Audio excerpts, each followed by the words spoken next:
Welcome back to Red and Blue. I'm Ed O'Keefe. Tensions between the U.S. and China remain escalated in the wake of the shoot-down of a Chinese spy balloon, disagreements over how to resolve the war in Ukraine, and, of course, the years-long economic struggle between the two superpowers. And now there's yet another wrinkle, as another group of American lawmakers recently visited Taiwan to meet there with government leaders. Joining us now is one of those lawmakers who made the trip, Massachusetts Democratic Congressman Jake Auchincloss. Congressman, thank you for being here. Happy Monday. I'm curious why you wanted to make the trip and what perhaps was your big takeaway from what you're seeing over there. It's good to be with you. With China's increasing aggression, not just across the strait, but globally, it's important that we send a bipartisan message that the United States is going to stand with freedom and democracy the world over, in Ukraine, in Taiwan, with protesters on the streets of Tehran. The United States is clear where it stands morally and strategically, and the Chinese Communist Party is putting itself on the wrong side of history. I was told that one of the things you picked up on is the level of disinformation being transmitted. Is it by the Chinese into Taiwan, or is it just among people on the street and what they know about what could happen? It's by the Chinese, and it's part of what I consider to be the most feasible plan of attack for the Chinese against the Taiwanese. I think it is unlikely in the short term that the Chinese would attempt to mount an amphibious invasion, force on force, of Taiwan, although, of course, not impossible. More likely is a scenario in which the People's Liberation Army's Navy tries to blockade Taiwan and prevent them from importing energy. Taiwan only has about 2 to 3 weeks worth of energy reserves. And so as they're asphyxiating their energy supplies, they are simultaneously launching disinformation and influence campaigns on the island to attempt to engineer internally a change of government and a change of policy towards reunification. That scenario, to me, which would be a gray zone approach to reunification, is deeply concerning. And we need to work with our Taiwanese allies on putting them on a path towards energy independence and on countering disinformation. Yeah, that 2 to 3 week energy supply, that seems pretty low for a place that's so vulnerable. So that's an interesting thing to keep in mind. Do you get a sense, though, being over there, like when you talk to guys at the hotel that are checking you in, or the bus drivers that move you guys around, or just people on the street, is this something that's on their mind all the time? Or is it sort of like South Koreans knowing that the North Koreans could, attack at any moment, but it's generally not something that consumes society? Or is it now something that's becoming a bigger deal to the everyday Taiwanese?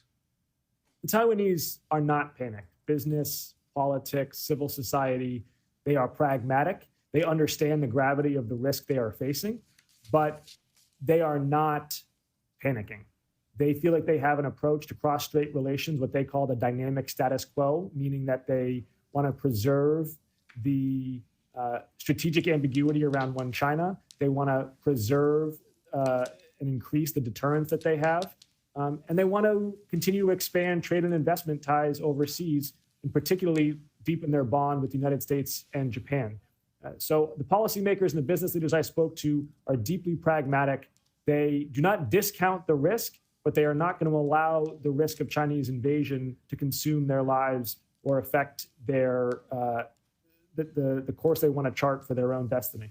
And that's important on the ground perspective to keep in mind, I think, for Americans who hear a lot about this and may wonder whether or not it's something consuming society. I want to ask you about two China-related things going on Capitol Hill that continue to draw attention. You are in the midst of this now as someone who's going to be involved in a lot of this.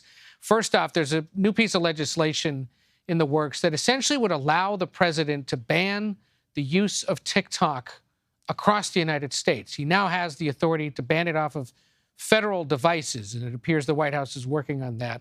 But there's set to be a Republican plan now that would essentially block the ability of TikTok to be used out of concern that it's drawing sensitive information from Americans.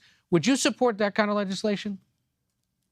I'm actually reviewing that legislation tonight. It has just emerged recently, and I want to do my due diligence. But certainly a tougher stand on TikTok needs to be on the table. I spoke to a Taiwanese official who said flat out she wants Taiwanese authorities to ban TikTok because of its role in spreading disinformation, particularly amongst Taiwanese youth coming from the Chinese mainland.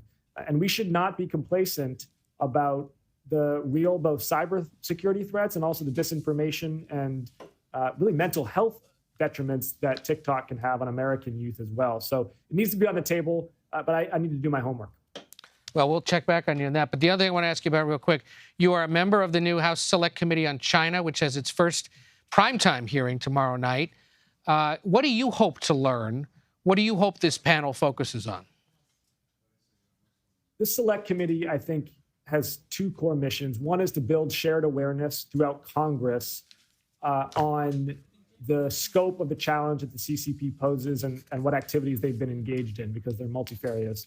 And second is to put forward a set of discrete policy recommendations that can get the buy-in of 70% of members of Congress. If we can do those two things, I think we're a success. This hearing, which will be the first, is meant to build that shared awareness. What is the Chinese Communist Party up to? Why do they present such a clear and present threat? And I think a lot of this stuff is going to be self-evidently harmful. However, we should not be putting ourselves in a position where we think that the CCP is going to be the prime mover in setting our strategy. The core questions for CCP-US strategy, I think, are going to be defined right here in the United States. How do we inculcate freedom in our own institutions? How do we defend democracy? How do we attract the best minds in science and technology? What we do with freedom, democracy, and science here in the United States is, in the long term, the most important strategic questions. And CCP, of course, being the Chinese Communist Party. Look, there's a lot of attention on this and intrigue around this committee because there's a lot of expectation or hope that it's one of the more serious bipartisan platforms of this congressional session. So we'll see how it goes. And we hope you'll come back and talk to us about the work of the committee as it continues. Congressman Jake Auchincloss from the Bay State, Massachusetts, thank you so much. Good to be with you.